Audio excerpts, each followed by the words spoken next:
no solamente aprender de tu palabra, sino también tener el tiempo de celebrar la cena, tu cena, Señor, que es lo primario, Señor, y lo fundamental en nuestra vida. Yo te agradezco porque a través de ello, este medio de gracia, tú nos educas, tenemos la oportunidad de comprender cuánto nos has amado y también, Señor, cuánto te amamos. Por eso cada domingo estamos aquí, Señor, con este deseo de poder darte las gracias.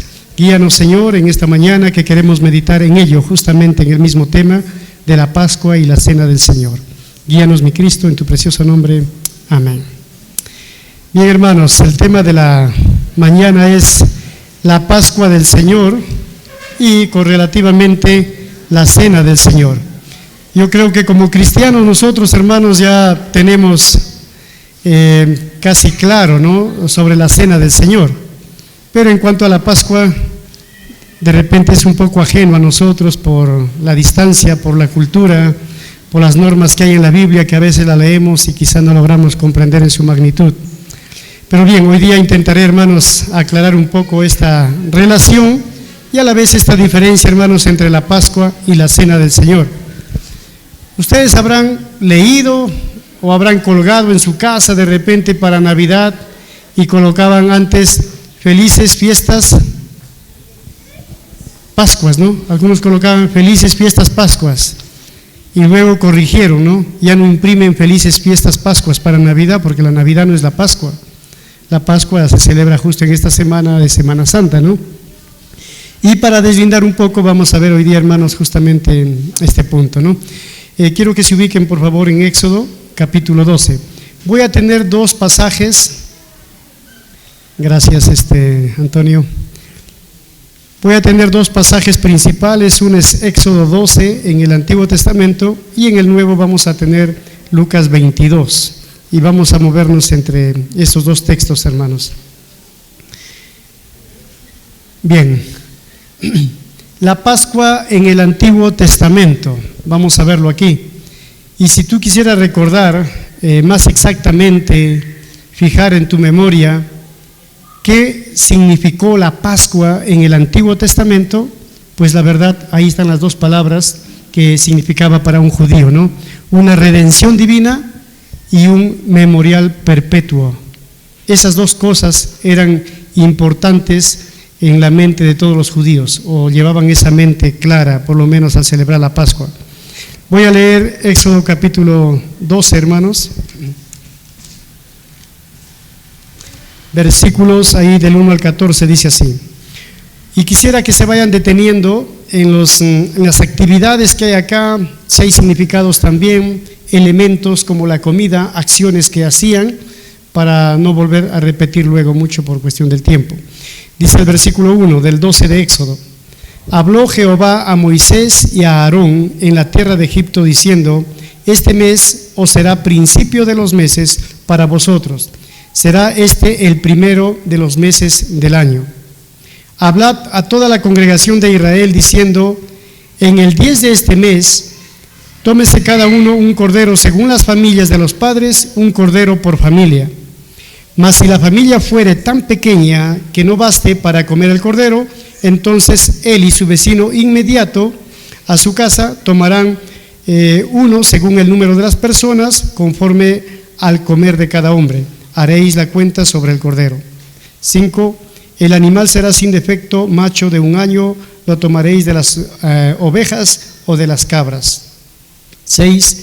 Y lo guardaréis hasta el día 14 de este mes, y lo inmolará, lo sacrificarán, ¿no?, toda la congregación del pueblo de Israel entre las 2 tardes. Y tomarán de la sangre y la pondrán en los 2 postes y en el dintel de las casas, en lo que han de comer. Y aquella noche comerán la carne asada a fuego y panes sin levadura, con hierbas amargas lo comerán. Ninguna cosa comeréis de él cruda, ni cocida en agua, sino asada al fuego, su cabeza con sus pies y sus entrañas. El 10, ninguna cosa dejaréis de él hasta la mañana, y lo que quedare hasta la mañana lo quemaréis en el fuego. Y lo comeréis así, ceñidos vuestros lomos, vuestro calzado en vuestros pies y vuestro bordón en vuestra mano, y lo comeréis apresuradamente, es la Pascua de Jehová. Pues yo pasaré aquella noche por la tierra de Egipto y heriré a todo primogénito en la tierra de Egipto, así de los hombres como de las bestias, y ejecutaré mi juicio en todos los dioses de Egipto, yo Jehová. Y la sangre os será por señal en las casas donde vosotros estéis, y veré la sangre y pasaré de vosotros, y no habrá en vosotros plaga de mortandad cuando hiera a la tierra de Egipto. Y este día os será en memoria, y lo celebraréis como fiesta solemne para Jehová durante vuestras generaciones, por estatuto perpetuo lo celebraréis. Entonces vemos acá, hermanos, varias órdenes, varias indicaciones para esta actividad denominada la Pascua. Estamos viendo que a partir de la Pascua se instaura el calendario judío. El primer mes para los judíos, ¿no?, inicia a fines de marzo, porque agarran parte de marzo, y abril. Prácticamente abril viene a ser el primer mes para los judíos. Se tomaba un cordero, dice, sin defecto de 1 año para sacrificarlo esa noche. La sangre de ese cordero lo cogían con un hisopo y colocaban en los dinteles de la puerta de la entrada, ¿no?, en la calle, para que cuando venga el Señor a dar muerte como castigo de su juicio a los dioses de Egipto y al faraón y esta gente que había esclavizado, entonces realmente donde encontraba la sangre el Señor saltaba y pasaba a la casa donde no había rociamiento de sangre, y donde no había, mataba a todos los primogénitos, sea de los hijos de las personas o de los animales también. Vemos también que el cordero era acompañado de panes sin levadura y de hierbas amargas. Aparte, la forma de comer era vestidos de tal forma que deben estar listos. Es como que estoy comiendo parado nomás, porque si me siento ya me hago tarde. Como rápido parado porque estoy a punto de salir. Y esa era la forma como tenían que comerlo, o sea, listos y preparados por si pasa algo. Salían y estaban preparados para el éxodo, ¿no?, para la salida.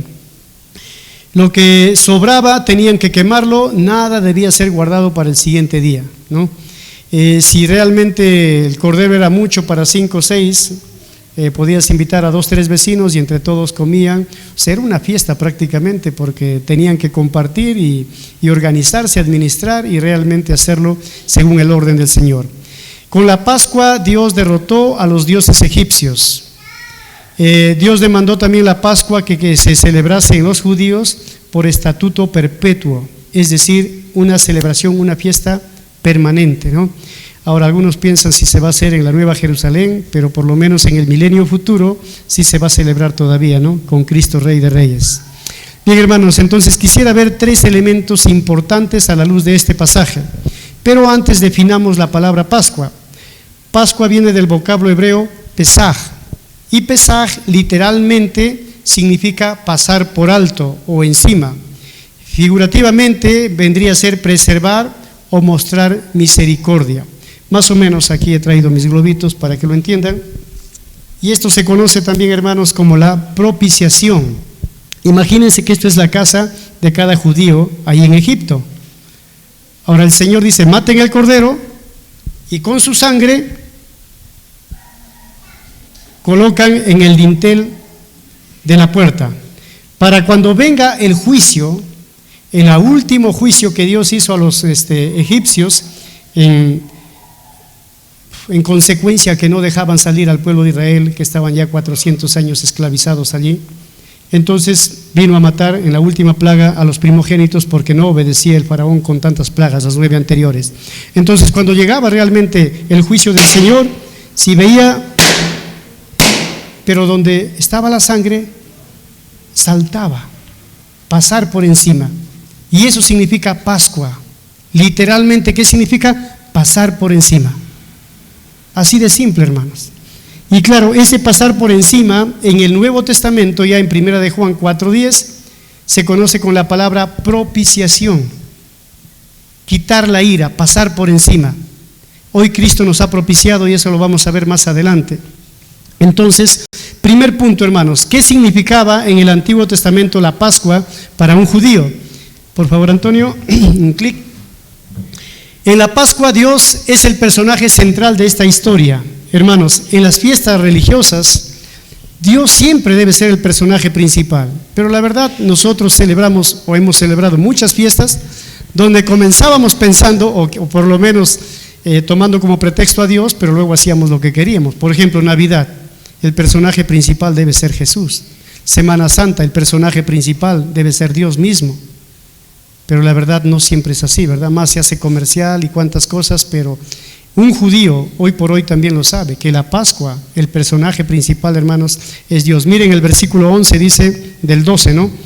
Y lo comeréis así ceñido vuestros lomos y vuestro calzado y vuestros pies y vuestro bordón en vuestra mano, y lo comeréis apresuradamente. ¿Por qué? Porque es la Pascua de Jehová. ¿De quién dice que es la Pascua? ¿De los judíos? ¿De los israelitas? No, de Jehová. O sea, lo afirma, ¿no? La Pascua de Jehová. Y así debiera ser. Felices fiestas Pascuas de Jehová. Porque no se trata del hombre, se trata de Dios. En el 12:12 dice, la Pascua nos manifiesta también, hermanos, el juicio de Dios a sus enemigos. Porque dice que con esta Pascua derrotó a todos los dioses egipcios. Y más adelante podemos ver también que es la fidelidad de Dios. ¿Por qué? Porque Dios dijo que iba a ser y lo hizo. Entonces podemos ver, hermanos, que todo se trata de Dios. Él propuso, Él lo hizo, es de Él, toda la obra lo ha hecho Él en Egipto, toda la victoria le pertenece a Dios. Entonces la Pascua es sinónimo de Pascua de Jehová, ¿ya? Tiene que ser completo. 2, en el Antiguo Testamento, la Pascua es en esencia una celebración que mira hacia el pasado. Porque si ahora tú vas a Jerusalén, los judíos, por ejemplo, en esta semana, siguen recordando y siguen celebrando, pero mirando hacia el pasado, ¿no? Un judío como tal sigue mirando al pasado y pues ¿qué recuerda ahí? Recuerda realmente cómo Dios los liberó de la esclavitud. Ahora, Israel llegó a ser esclavo allí porque pasó una hambruna por Canaán, no tuvieron comida Jacob con sus 11 hijos allí, fueron a buscar comida, había en Egipto. Fueron a Egipto, le recibieron, como uno de los hijos fue vendido por sus hermanos ahí en venganza a los dones que Dios le había dado, pero al final este esclavo vendido terminó siendo segundo del faraón y él tuvo sueños de Dios, revelación de Dios, para acumular realmente el alimento para los 7 años de escasez y hambruna que iba a haber. Por lo tanto, el faraón lo colocó como segundo después de él, y cuando llegaron sus hermanos, pues se los perdonó y aparte les dio comida y les dijo: quédense aquí a vivir porque esto está para largo todavía. Se quedaron ahí, debieron quedarse los 7, 8 años y regresar, pero no, se acostumbraron a Egipto. Crecieron y se multiplicaron más rápido que los egipcios, y el faraón, los faraones que vinieron después, tuvieron temor de que este pueblo se haga más numeroso que Egipto y terminen esclavizando o dominando a los egipcios. Entonces, antes de que me lo haga, te lo hago en esclavo. Y por eso los tomaron como esclavos, los hicieron trabajar, formar y hacer todos los ladrillos para las construcciones ahí en Egipto, y terminaron, hermanos, 400 años oprimidos. Clamaban a Dios, clamaron a Dios, Dios contestó, usó a Moisés, y como faraón tampoco le iba a ser fácil, ¿no? ¿Sabes qué, faraón? Ya 400 años de esclavo te hemos servido, nos vamos a nuestra casa. Y el faraón no va a decir: está bien, pues tienen razón, es tiempo, ya vayan. No, el faraón se puso terco, Dios mandó juicios, señales, plagas, ¿no? Pero el faraón se puso duro, que al final Dios mandó la última plaga, que es la 10ª, de matar a los primogénitos. Y con esa, juicio, ¿no? Y con eso sí el faraón dijo: váyanse de acá, ¿no? Y ellos salieron apresurados, el pan no estaba todavía, estaba sin levadura, y así cuando dieron la orden salgan, cogieron su masa y salieron. Y por eso todo este recuerdo y toda esta señales y significaciones que hay acá, o significantes que hay acá de los elementos, siempre nos dan un mensaje, hermanos, ¿no? Entonces ellos celebran recordando el pasado. Tercer punto, la Pascua en el Antiguo Testamento, hermanos, motiva al pueblo a recordar, a vivir fielmente. La Pascua como tal es un medio de gracia. ¿Qué quiero decir con esto? Por ejemplo, aquí en la iglesia, un medio de gracia que tenemos hoy por hoy, la oración. Otro medio de gracia que tenemos, la Santa Cena, que celebramos la Cena del Señor. Y así podríamos pensar, hermanos, en diferentes medios de gracia, la comunión, ¿no? Que nos ayudan, hermanos, el bautismo, que nos ayudan, hermanos, a tener un compromiso más estrecho, a tener un compromiso, hermanos, realmente más íntegro para con Dios, a ser más fieles a Él. Y para un judío la Pascua era su fiesta principal del año, la fiesta patronal, como queramos entenderlo para nosotros. Y de esa manera ellos lo que hacían era recordar todo lo que Dios había hecho. ¿Para qué? El propósito era mantener fidelidad. No era celebrar, para reunirnos con la familia y pasarlo bien, y viene mi familia, me visita en la fiesta y ya, la pasamos lindo. No, era para hacer meas culpas y mirar cómo está mi vida y volver a una fidelidad íntegra para con Dios. Entonces, para un judío la Pascua era tan importante, y por eso muchos que se encontraban en la diáspora fuera de Canaán, de Israel, mejor dicho, regresaban para la fiesta de la Pascua a Jerusalén a celebrarlo, porque era la fiesta importante, que se trataba de Dios, como estamos viendo. En Deuteronomios, voy a leerlo brevemente, capítulo 4, versículo 9, dice así: por tanto, guárdate y guarda tu alma con diligencia, para que no te olvides de las cosas que tus ojos han visto, ni se aparte de tu corazón todos los días de tu vida, antes bien les enseñarás a tus hijos y a los hijos de tus hijos. Ese principio, hermanos, de enseñar a los hijos y a los hijos, es decir, a los hijos, a los nietos, bisnietos, si llegas a tatarabuelo también, eso es algo, hermanos, un principio que Israel muchas veces ha olvidado y lo han pagado muy caro. Si miran el libro de los Jueces, tan pronto como murió Josué, la pagaron muy caro porque se volvieron idólatras.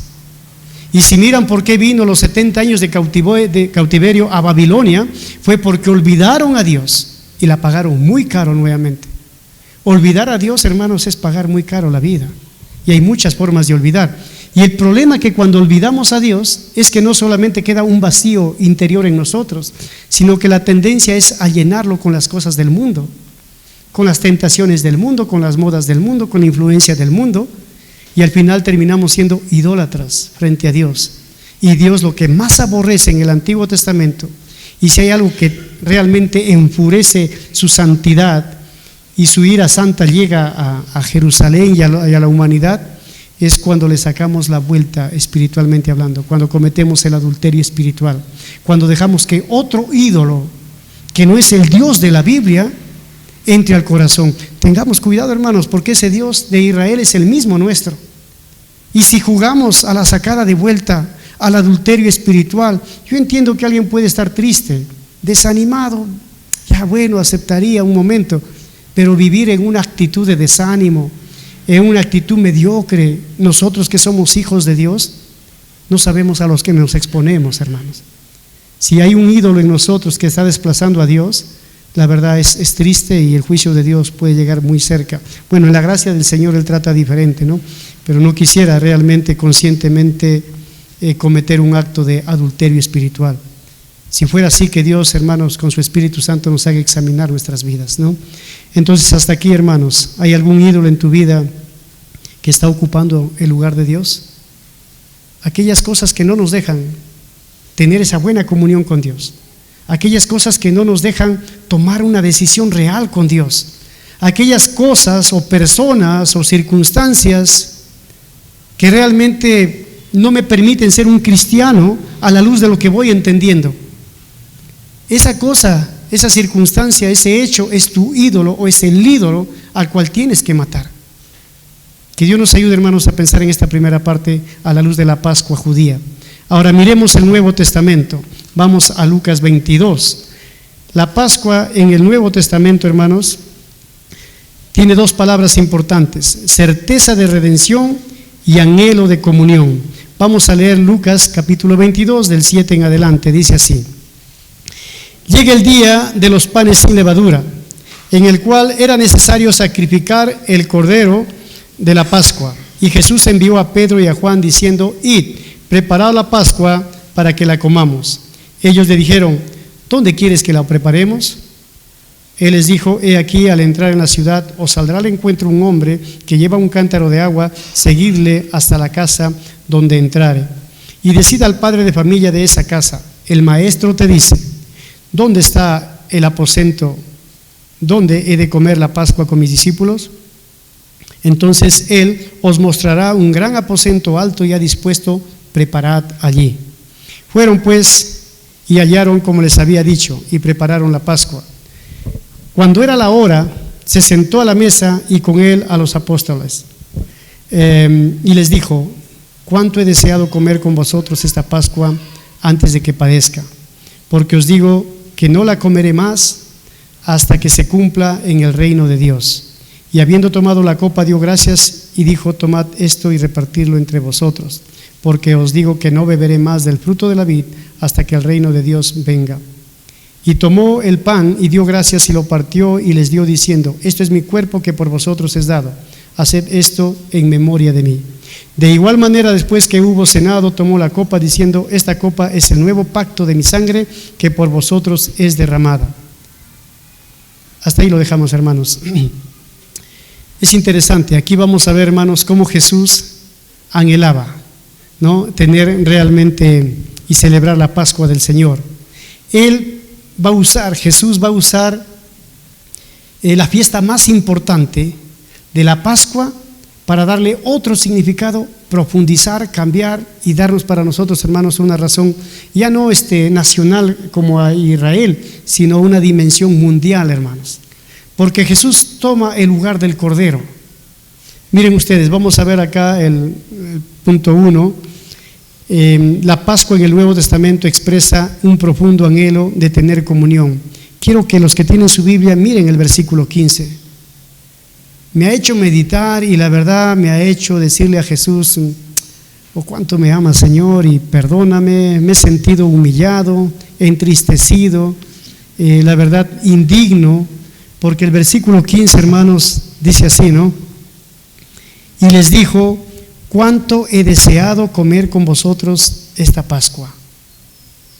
¿Cuál era el deseo más grande de Jesús en este momento? Comer, celebrar la Pascua. ¿Con quién? Con sus discípulos. Y luego dice: antes que padezca. Sabemos que después de esta cena fueron a orar y luego va a venir todo el momento de la pasión, toman preso a Jesús y viene todo el dolor y el sacrificio de Cristo. Él sabía que iba a morir en una cruz, pero algo que anhelaba tanto Jesús, antes de morir y dar su vida, hermano, por los pecados del mundo, anhelaba tener un tiempo de comunión, un tiempo de unidad, un tiempo de celebrar la Pascua juntamente a sus discípulos. Y pienso, hermanos, ¿no?, ¿cuál es el deseo más grande de una persona antes de morir? ¿Se han escuchado, familiares, amigos? Si Dios les da oportunidad en su lecho de su muerte, de su agonía allí, ¿qué es lo que piden? Y es interesante, en estos 2 últimos meses he visto, o he escuchado, mejor dicho, de 2 antes de morir, de 2 personas, que no han muerto hasta que llega la hija, que no han muerto hasta que llegue el hermano o la hermana y le pida perdón. Y una vez que pide perdón, en ese momento mueren. Yo no entiendo ese misterio, cómo aguanta el hombre sufriendo porque espiritualmente tiene que arreglar un problema. Esos misterios no los sabemos, pero hay una necesidad, lamentablemente, de muchos, al momento de morir quieren arreglar el problema de su vida, y nosotros tenemos la oportunidad de hacerlo ahora. Cuando tenemos la oportunidad de hacerlo en el momento que cometemos el error o generamos problemas, pero no siempre esperamos el final. Jesús aquí nos hace meditar un poco en esa naturaleza, ¿no? Él está anticipándose y dice: anhelo, cuánto anhelo, cuánto deseo comer con vosotros. Y esa es la cena del Señor, hermanos. Jesús no ha cambiado. Él anhela cada domingo aquí a las 10 que celebramos nosotros, estar celebrando la cena del Señor. ¿Creen que no? Jesús, claro, está en el cielo, pero espiritualmente vive en nosotros, en su iglesia. Y el domingo en la cena del Señor, hermanos, no olvidemos el anhelo de Jesús. Pero a veces nos damos la libertad de coger el domingo y faltar, porque más importante es mi trabajo, mi familia, la circunstancia. Yo entiendo, hay trabajos que son 15, 14 por 7, 10, noche, mañana, entiendo.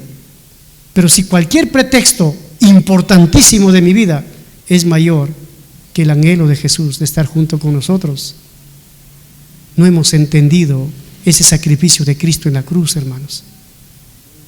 No quiero atreverme yo, pero bueno, tomar personal, pero pienso en mi hermano Pedro. ¿Cuántas veces Pedro ha faltado a la iglesia? Te aseguro que lo tiene contado en sus 25, 30 años de vida cristiana. ¿Por qué? Porque es un fanático, disculpa Pedrito, No, porque ha entendido el valor de Cristo, hermanos. Y digo de él, no digo de los demás porque no he estado muy atento, pero de Pedro lo conozco hace años y quien más ha faltado he sido yo que él. Pero si Pedro ha faltado, lo tiene contado seguro en su cuaderno ahí los días que ha faltado. Hermanos, que el Señor nos ayude. Y yo entiendo, por favor, los que trabajan, los que están condicionados, ¿no?, por un horario de trabajo, entiendo, hermanos. Pero la verdad, aparte de eso, creo yo, puede ser la enfermedad que está postrada en mi casa, pero aparte de ello, ¿qué me hace faltar los domingos? ¿Pero por qué es importante el domingo? Cristo anhela, cuánto deseo tener, celebrar la Pascua, dijo. Me dirán, hermano, pero esa es la Pascua, esa es la cena del Señor. Vamos a mirar más abajo, el punto 2. El Nuevo Testamento, hermanos, es una ceremonia modificada, con un nuevo significado. Miren el versículo 20 de 22, dice así: de igual manera, después que hubo cenado, tomó la copa diciendo: esta copa es el nuevo pacto en mi sangre que por vosotros es derramado. ¿Qué nos enseña aquí, hermanos? Que Jesús está diciendo que el antiguo pacto que hizo realmente con Israel prácticamente ya es una sombra que está quedando atrás. Hoy aparece el nuevo pacto, y ese nuevo pacto lo hace con Israel, pero ya no va a bendecir solamente a Israel, sino que va a bendecir a todo el mundo, porque Cristo toma el lugar del Cordero inmolado, sacrificado, y su sangre que nos redime, que es el precio de mi salvación, el perdón de mis pecados allí en la cruz. Hermanos, de esa manera Jesús está tomando un lugar de salvador, liberador de la esclavitud de nuestro pecado.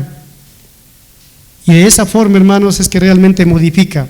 A partir de ahí ya no se celebra la Pascua, sino la cena del Señor, porque Él dice: este pan es mi cuerpo, esta copa es mi sangre, y le da un significado más profundo, universal y eterno. Nosotros, hermanos, tenemos que entender, bueno, la mayoría lo entendemos, ¿no? Juan el Bautista dijo en Juan 1:29: he aquí el Cordero de Dios que quita el pecado del mundo. Ya no dice de Israel, sino el pecado del mundo. Y como les decía, hermanos, cuando venga el juicio de Dios sobre nuestra vida, va a ver la sangre de Jesús y va a pasar por alto todos nuestros pecados. ¿Pero por qué? ¿Porque nos perdona porque yo soy bueno? No, porque he aceptado a Jesús como mi Señor y mi Salvador, y he reconocido que su sangre derramada ahí en la cruz ha sido el precio de mi pecado, me ha sacado de la esclavitud del pecado, ahora soy libre en Él. Y por eso dice, hermanos, en Hebreos 10:12, vamos a ver el tercer punto. En el Nuevo Testamento la copa y el pan son elementos memoriales. El versículo 19 dice: y tomó el pan y dio gracias y lo partió y les dio diciendo: este es mi cuerpo que por vosotros es dado. Y luego aquí viene el mensaje: haced esto en memoria de mí. ¿Por qué celebramos la cena cada domingo? Porque la primera iglesia cristiana se reunía cada primer día de la semana a partir el pan. ¿Qué significa partir el pan? Celebrar la cena del Señor. Y por ello nosotros, tomando esta linda costumbre, cada domingo nos reunimos, hermanos, para recordar. Y es Dios muy didáctico, ¿no?, en lo que hace. Porque fácil hubiera dicho Jesús: no se olviden, recuérdenme que realmente morí por ustedes y nada más. No, Él nos ha dejado los elementos, nos ha dejado el pan, nos ha dejado la copa, para que cada vez que lo hagamos, cada vez que estamos comiendo de este pan, más allá del pan, estemos recordando en un cuerpo santo y perfecto que fue entregado en la cruz por mis pecados. Y cuando tomo de la copa, no es que en ese momento se convierta en sangre, sino yo hago memoria de la sangre preciosa de Cristo derramada por mis pecados. Ahora, si Jesús no lo hubiera hecho así, yo estoy seguro que fácilmente olvidaríamos, hermanos. Si Jesús no hubiera dicho: celebren siempre esto en memoria de mí, quizá hace 1000 años ya no lo hiciéramos, y por ahí se escuchara decir: algunos cristianos, algunos domingos recordaban a Jesús que murió en la cruz, porque somos ingratos por naturaleza, hermanos. Somos poco agradecidos a veces con lo que Dios nos da o con las personas que hacen por nosotros. Si nos hacen un bien, olvidamos rápido. Nos hacen un mal, ahí sí lo recordamos a colores, ¿verdad? No, yo me acuerdo en el 2017, el 5 de febrero, la hermana hizo esto y me ofendió, o sea, lo recordamos de memoria. Pero los favores que me han hecho, lo olvidamos, hermanos. Jesús dijo, hagan esto en memoria de mí, porque sabe que somos olvidadizos. Y también, hermanos, si lo pide que realmente es memoria de Él, es para entender, hermanos, que hay prioridad el domingo aquí en la iglesia. No porque los ancianos dicen, es porque yo hice un compromiso con Cristo y nada ni nadie quitará, hermanos, esto. Cuando he estado en lugares donde no ha habido iglesia, entre dos, fue lindo, hemos celebrado la cena del Señor. Éramos dos cristianos, un domingo, no había iglesia, nos reunimos los dos, compramos ahí la uvita y lo celebramos y fue lindo, porque realmente mi Cristo merece que lo recuerde como Él lo manda, pero también como una necesidad mía. 4, hermanos, es una invitación a celebrarlo y recordarlo activamente. Ya, bueno, me he pasado, disculpen, voy mi mente desordenada.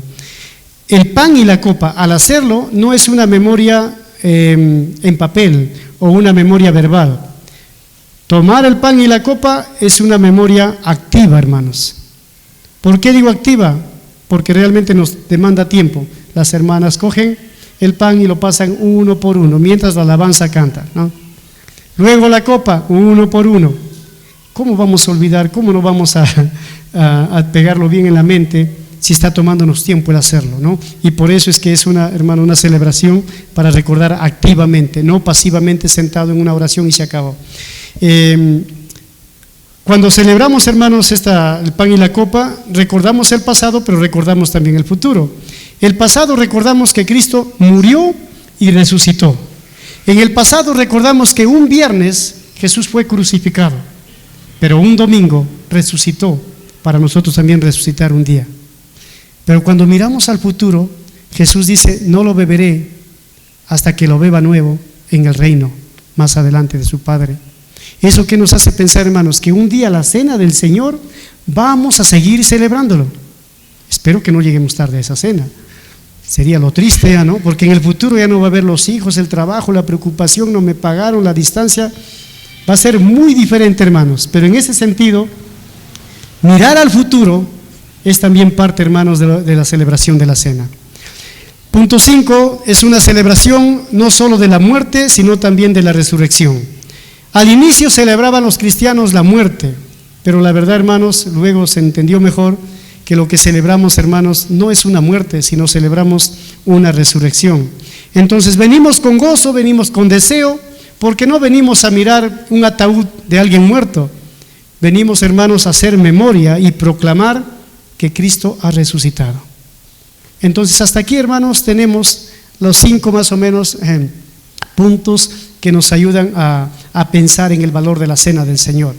Ahora, hay como 10, 12, hermanos, pero he elegido 5 porque hay cantidad para hablar de esto. En resumen, en el Antiguo Testamento los judíos miraban al pasado. El tema central era Jehová, era Dios mismo. Y ellos celebraban la cena del Señor como un medio de gracia. ¿Para qué? Para vivir una vida fiel, íntegra al Señor. Porque en el pacto de ellos era un pacto condicional, que si fallaban, el juicio de Dios caía. En cambio, cuando Jesús habla en el Nuevo Testamento, en el nuevo pacto, ya no es un pacto condicional, sino es un pacto incondicional, que si fallamos, la verdad no pasa nada. Y por eso nos damos una canita al aire de tomar la cena como algo que no tiene mucho valor y no pasa. Si fuera un pacto condicional, faltas 2, 3 semanas y vas a ver lo que hace el Señor. Pero gracias a Cristo, que es un pacto incondicional, y por eso es que, hermano, realmente tiene mucho más valor, porque se muestra la gracia y el profundo amor de Dios. En conclusión, como hemos visto a lo largo de las Escrituras, hermanos, la Pascua y la cena son una celebración. Aparte, en la cena del Señor celebramos la muerte y resurrección de Cristo. Ya no somos esclavos del pecado, ya no hay aflicción por la desobediencia, ya no hay desesperanza, ya no hay temor. Más por el contrario, hermanos, hay gozo, hay gratitud, hay esperanza, hay seguridad de vida eterna.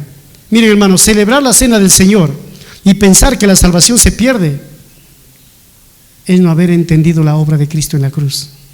O sea, ¿cómo? Si Cristo dio su vida para darme vida a mí. Si Cristo ha muerto perfecto, un cordero perfecto para darme vida eterna a mí, y si yo acepto esa sangre y esa voluntad de amor que ha muerto por mí, Él me salva, entrego mi vida y Él me salva, ¿cómo puedo perder algo que Él ha hecho perfecto? Celebrar la cena debe garantizar de que la salvación no se pierda, hermanos. Por otro lado, pregunto, ¿no? ¿Anhelamos celebrar, hermanos, la cena del Señor cada domingo? ¿Es el mismo deseo de Jesús, hermanos? Yo quisiera que pensemos aquí un poquito en Jesús. Me van a matar en 2, 3 días, voy a ser muerto, 2 días, voy a ser crucificado. ¿Qué es lo que más deseo? Unidad, comunión, pasar un tiempo con mis discípulos. Es lo que más deseaba Jesús. Que Dios nos ayude, hermanos, llegue el domingo, lo que más debiéramos desear. No por religión, por necesidad espiritual. Venir y recordar en el pan y la copa y decirle: Jesús, en verdad te agradezco. Y no solo agradezco lo que has hecho, agradezco el anhelo de tu corazón de querer tener comunión conmigo. ¿Cómo muestro, hermanos, mi prioridad al hacer memoria de Cristo cada domingo? La necesidad que tengo, la puntualidad que pongo, son cosas, hermanos, importantes alrededor de esta celebración. Y 1 Corintios 11:27 dice: cualquiera que come de este pan y bebe de esta copa del Señor indignamente será culpado. La palabra indignamente viene del griego anaxios, que significa inapropiado. Inapropiado tiene que ver, hermanos, con ser cristiano y tener un pecado escondido, oculto por ahí, que no lo mato todavía. Es tener una dificultad con un hermano sin arreglar y vengo a cenar. Es estar practicando el pecado sin tener conciencia de que realmente soy un hijo de Dios. Y si de repente esos pecados no están en ti, pues Mateo 22:37 habla de otro pecado que dice: amarás al Señor tu Dios con todo tu corazón, con toda tu alma, con todas tus fuerzas, con toda tu mente. O sea, el cristiano debe amar a Dios íntegramente. Íntegro, hermanos, es darle toda la fuerza de mi comprensión, de mi voluntad, de mi acción. Y creo que a veces fallamos ahí, porque amamos a Dios, a veces mucho, a veces poco, a veces a medias. Cada uno puede examinar, hermanos. La pregunta es: ¿celebras la cena del Señor digna o indignamente? Ahora, si alguien come así, suma culpas, dice, ¿no? Y por eso mi pregunta: ¿estás sumando culpas a tu vida o gozando de la cena del Señor el domingo? 1 Corintios 11:28 quisiera reeducar a muchos cristianos que la hacemos muy mal. 1 Corintios 11:28 dice, o mejor dicho, no dice: pruébese cada uno a sí mismo, o sea, haga un examen cada uno a sí mismo y luego absténgase. No dice eso, pero eso lo practicamos mucho de los cristianos. Vengo el domingo a la cena del Señor y a la hora que pasan el pan y la copa: no, hermano, gracias, no, hoy día no puedo. O sea, ¿de dónde hemos aprendido eso? ¿Quién lo inventó eso? De repente nosotros enseñando mal en los cursos que hemos hecho de discipulado, porque ¿qué enseñamos? Que si tenemos pecado, deja tu ofrenda y no lo tomes. ¿Para qué? Para que no te caiga el juicio de Dios. Pero eso no enseña la Biblia. Acá Corintios dice, hermano: examínense cada uno a sí mismo y entonces coma. Me examino, estoy mal, ¿qué debo hacer? Comer. Pero Willy, eso no es caer en culpabilidad de que Dios realmente nos puede caer el juicio de Dios. Sí, entonces debes examinar durante la semana o durante el momento que has cometido el problema, o debes examinar tu vida mediocre, fría, y ahí pedirle perdón y venir el domingo y celebrar. Porque si llegas el domingo y no tomas del pan y de la copa, le estás diciendo: Jesús, sé que anhelaste tanto comunión conmigo, pero yo no quiero hoy día. ¿Y sabes por qué no quiero? Porque tengo un problema con alguien, porque mi corazón está deseando a la señorita allá o al jovencito acá. Tú sabes lo que he hecho en la universidad, tú sabes cómo vivo con mi esposa, con mi familia. No puedo cenar porque anoche le grité a mi esposa y hoy día vengo aquí y no voy a cenar porque si no me cae el juicio. Le estoy diciendo a todos mis hermanos cuando no ceno: soy pecador. Miren hermanos, he venido a la cena, no ceno, ahí nomás gracias, porque soy pecador, porque Cristo está en segundo lugar. Hermanos, discúlpenme, pero debe dar vergüenza venir y no cenar. Quiero ser directo, porque la palabra de Dios es directa y el corazón de Cristo en Lucas 22:15 dice: cuánto anhelo celebrar con ustedes la Pascua, cuánto deseo. Desearás, Jesús. Yo hoy día no deseo porque tengo otro deseo que todavía en mi conciencia no me deja. Ya está bien, hoy día domingo no lo hiciste, y el otro domingo. Por eso la cena es importante, porque te santifica, te examina, te escudriña. Hermanos, no quiero decir perdónenme, porque es la palabra de Dios. Así como Cristo anhela celebrar la Pascua con sus discípulos, así como Dios desea, Padre, Hijo y Espíritu Santo, mi pregunta es, hermano, cuando dejas de cenar, desprecias a Cristo, su sacrificio y su amor. Y mi pregunta es, ¿cómo será en adelante tu actitud frente a la cena del Señor? Que no sea un mensaje más, hermanos, en verdad. Recuerden, Lucas 22:15, Jesús dice: cuánto anhelo, cuánto deseo. He terminado el mensaje, pero no voy a orar todavía porque tengo una segunda parte. Ojalá lo haga en 5 minutos. Esto lo van a enseñar, hermanos, durante los días que vienen de la cena, jueves, viernes o sábado, la Semana Santa. Quisiera que pasemos al siguiente punto, Antonio. Vamos a ver 17 cosas, y 17 suena para una hora, ¿no? Pero voy a correr. Si algo queda, bien, hermanos. Si algo no queda, el martes y el miércoles en tu rebaño, con tu líder, ahí le dices: explícame, hermano, o vayamos meditando un poquito más qué significaba la Pascua judía, hermanos. Pero esta Pascua de acá que vamos a ver hoy día es una Pascua combinada entre el Antiguo, Nuevo Testamento, y aún también con acciones después del año 70 después de Cristo, cuando el templo fue devastado en Jerusalén. Entonces hay una combinación en la historia de esta celebración. Vamos a ir por partes.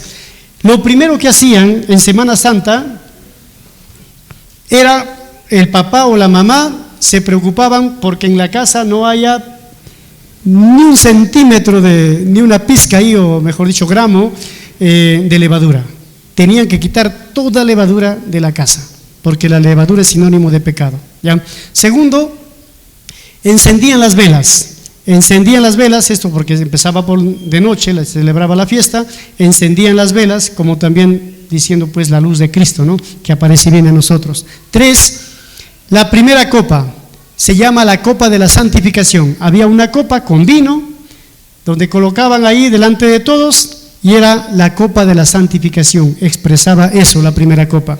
Con ella daban inicio, hermanos, realmente a la ceremonia de la Pascua. Posiblemente, dicen, esta copa se servía caliente, ¿no? Punto 4, lavar las manos. Luego de ello se lavaban las manos, era una muestra también de una vida santificada. Y Jesús hizo esto, ¿recuerdan? Pero Jesús, la historia dice que quien lavaba las manos, o quien se lavaba las manos en representación de todos, era el que tenía autoridad, el dueño de la casa, el que invitaba a la cena. Él se lavaba las manos en señal de autoridad frente a todos, y también como el anfitrión. Pero Jesús cambia acá. Jesús no lava las manos.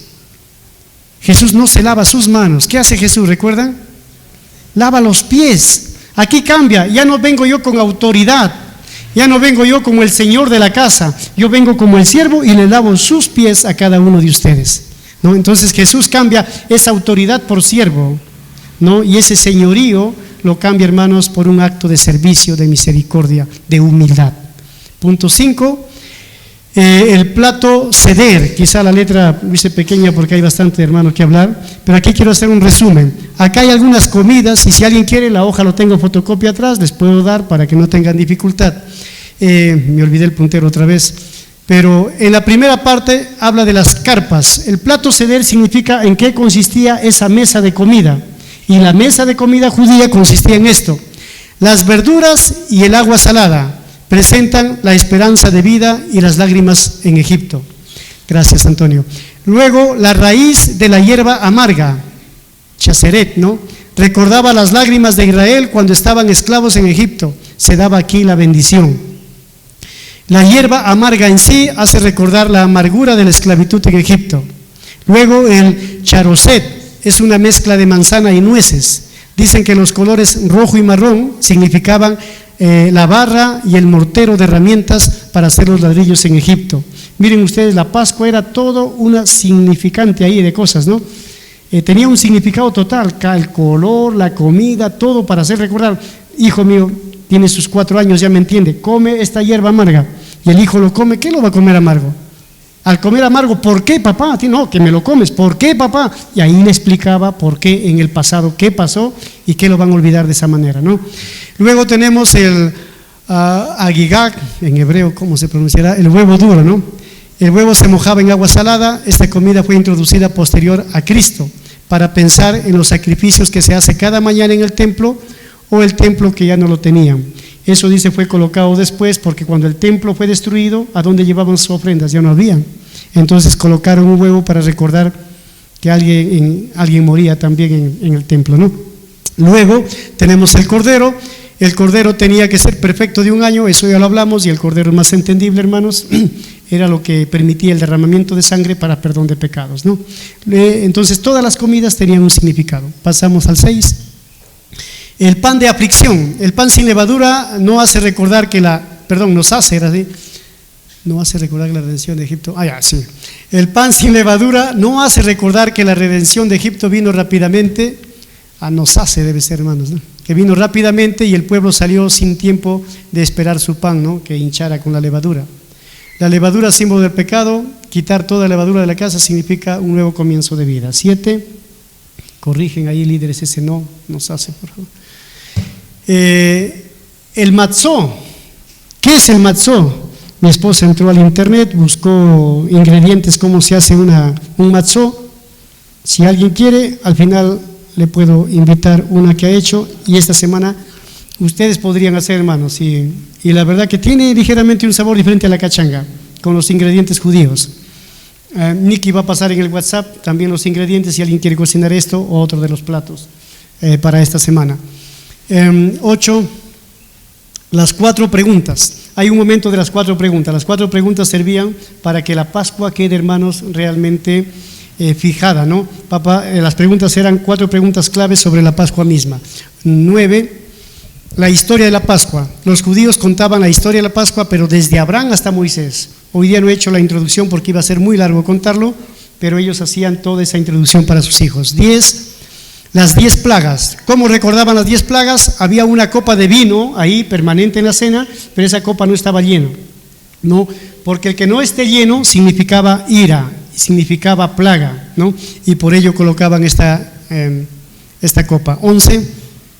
La segunda copa, la copa de las plagas o de la liberación. El líder rompe el matzó, el pan, pone parte en el agua salada y se lo daba a cada persona. Es lo que si quieren hacer y experimentar estos días. Notamos, eso no es el cuerpo de Cristo, sino viene a ser, hermanos, justamente en Juan 13, 21, 26, cuando Judas sale en esta parte. Judas sale en un momento, recuerdan cuando Cristo están en la cena, él sale. Dicen que justo en este momento de la segunda copa es cuando Judas abandona el momento. Y para esto ya Jesús ha dicho, pues uno de ustedes me va a traicionar, ¿no? 12, la cena pascual, en el momento ya de comer, la última comida debe ser el cordero. El aficomán, ¿qué es? Prácticamente es el pedazo del pan. O sea, si a este pan, a este matzó, lo partes, ese pedazo se convierte en el aficomán. ¿Qué hacían? Bueno, es momento en que el líder de la cena manda a los niños a buscar el aficomán. En sí es algo misterioso para los judíos. Es una tradición del 70 después de Cristo. Los panes representaban unidad y aflicción. Lo vamos a ver más adelante eso. Sigue el 14. ¿Qué significa los 3 panes y el aficomán? Después de la destrucción del templo llegó a representar el sacrificio pascual. El pan reemplaza al cordero, porque ustedes se dan cuenta, ya no hay un templo, ya no hay un cordero, entonces el pan pasó a representar el cordero. Y ahora cuando Cristo está en la cena, parte el pan y dice, esto es mi cuerpo, y a la vez Él es el cordero. Ahí la asociación. 15. La tercera copa, la copa de redención o la copa de bendición. De esa copa Jesús dijo, esto es mi sangre del pacto que es derramada por muchos para el perdón de pecados, ¿no? Nos hace pensar en la sangre del cordero. Como ustedes ven, hay una tercera copa y hay una cuarta copa, ya sé que están pensando ya. La cuarta copa, la copa de Jalel o de alabanza. En esta cuarta copa es donde se cantaban los himnos y los salmos, y es aquí en este momento que Jesús dice, no la beberé más. O sea, la cuarta copa Jesús ya no lo tomó. La primera, la segunda, la tercera, pero la cuarta ya no, porque dijo, la beberé nuevo en el reino de mi Padre, ¿no? Hasta ahí llegó realmente ese momento de Jesús en la cena pascual. El 15, La copa de Elías, los judíos miran al futuro, todavía están esperando ellos al Mesías, cuando entendemos que el Elías ya vino y fue Juan el Bautista y luego viene el Mesías, pero para los judíos todavía Jesús no viene, o el Salvador, el Redentor todavía no viene, ¿no? Lamentablemente. 16 a 17, la esperanza. Al final terminaban la reunión haciendo realmente remembranza y diciendo esto, ¿no? El año próximo en Jerusalén. Y más o menos termina como el Apocalipsis, ¿no? Ven Señor Jesús. El año próximo tenía que ver con una declaración de desear que venga el Señor pronto, el Mesías pronto, e igual termina el Apocalipsis. Ahora, las copas, era una copa que se lo pasaban a varios, ¿no? No era realmente cada uno con su copa al estilo peruano y se servía cantidad y luego terminaban, ¿no?, mareados. Era una cena de celebración, ¿no? Ahora, si los niños tomaban, no lo sé, al final tampoco el alcohol que nosotros tenemos de alto grado, los vinos en Jerusalén, como en España mismo, hay de diferente grado. En España hay muchos hermanos que toman vino, un vino más moderado, que está casi como una gaseosa y puedes tomar media botella y no tiene alcohol como acá nos hace daño. Entonces, no juzguemos con el prejuicio latino, peruano, pero sí tengamos, hermanos, en mente de que era parte, ¿no?, de la celebración de la cena del Señor, como también de la Pascua. Entonces, hermanos, brevemente estos 17 puntos, sé que no va a quedar claro, tendrán muchas preguntas, a su líder de rebaño ya lo hacen durante esta semana, y que por lo menos haya sido un vistazo, ¿no?, un flash más o menos de lo que se hacía durante esa Pascua o la cena del Señor, ¿no?, que estamos viendo aquí. Vamos a orar, hermanos, vamos a terminar, y quisiera que volver al mensaje para meditar y dar gracias al Señor del significado realmente de la cena del Señor hoy por hoy a nosotros. Oramos. Señor Jesús, te pido perdón, Señor, en esta mañana, porque quizá en un momento en mi vida lo he tomado indignamente, he venido a celebrar la cena del Señor de forma indigna, olvidándome que se trata de ti, olvidándome, Señor, que es un desafío a mi santificación, olvidando, Señor, el valor que tiene. Perdóname, mi Dios.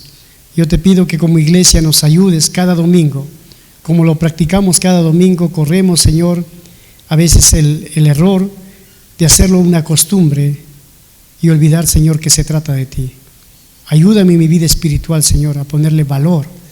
Ayúdame, mi Dios, realmente de aquí para adelante desear el domingo por ti. Perdónanos en la iglesia y ayúdanos, Señor, a poner esto en nuestro corazón. Oro por esta semana, que nos ayudes a reflexionar con la familia, con los hijos, que eduquemos lo que significa la cena del Señor, el trasfondo de la Pascua, para que demos valor, Señor, a nuestra fe. Gracias, mi Cristo, por esta mañana y por esta enseñanza. Amén.